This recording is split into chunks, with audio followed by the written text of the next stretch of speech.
खूप महत्वाची माहिती आहे. हो, जेनेटिक्स आहे आणि जेनेटिक्स इतक्या मोठ्या प्रमाणावर. आता आपण म्हटलं ना की आपण डाएट बद्दल बोलतोय, तुम्ही तर त्यातल्या तज्ञ आहातच.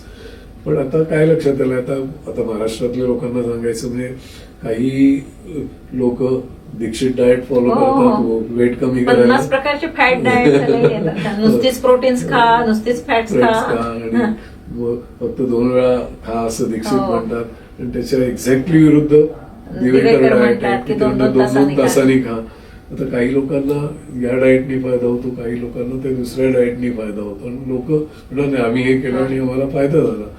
हे कशावर अवलंबून असतं, ते हे मुळात त्यांच्या जीन्सवर अवलंबून असतं. तिकडे येणारच होते की वेट लॉस करताना कुठल्या पद्धतीचा डाएट घेता यावा हे ठरतं का, ठरवू शकतो आपण जिनॉमिक्सने? अगदी. म्हणजे आता खरं म्हणजे सर्व डायटिशियन्सनी, न्यूट्रिशनिस्टनी आणि बरेच न्यूट्रिशनिस्ट करायला लागले ते की ते आधी त्या पेशंटची जिनॉमिक टेस्ट करतात.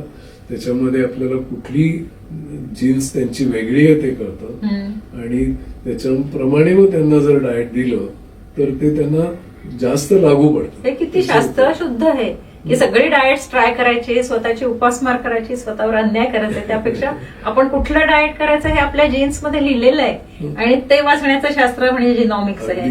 आणि त्याच्या टेस्ट अवेलेबल असतात. कुठे आहेत ह्या अवेलेबल? आपल्याकडे ग्रीन अरे लॅबोरेटरी म्हणून आहे, तर तिकडे ती टेस्ट कोथरूडमध्ये हॅपी कॉलनी. बरं. कुठली लॅबोरेटरी? कोथरूड. ग्रीन अरे लॅबोरेटरी. ग्रीन अरे लॅबोरेटरी कोथरूड. किंवा तुमच्या हॉस्पिटलमध्ये पण आहे. मग हे जास्ती सोपं शोधायला. भांडारकर रोडवरती गुप्त हॉस्पिटल म्हटलं की अगदी तुम्हाला लगेच सापडेल.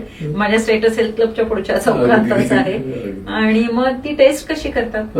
नाही, ती तर अगदी सोपी. ती आपल्या लाळेतून करता येते. बरं. ती आपण थोडीशी तुकी गोळा करून एका कंटेनरमध्ये तेवढा ब्लड काढायची सुद्धा जरूर नसते. बरं, म्हणजे नॉन इन्व्हेसिव्ह आहे. Completely non invasive test. कुठल्याही प्रकारची प्रिक नाही, कुठल्याही प्रकारचं रक्त काढता येत नाही. फक्त आपल्या लाळेतून त्या जीन्सचं वर्तन समजतं आपल्याला. इंटरेस्टिंग जीन्स आहेत आपल्या.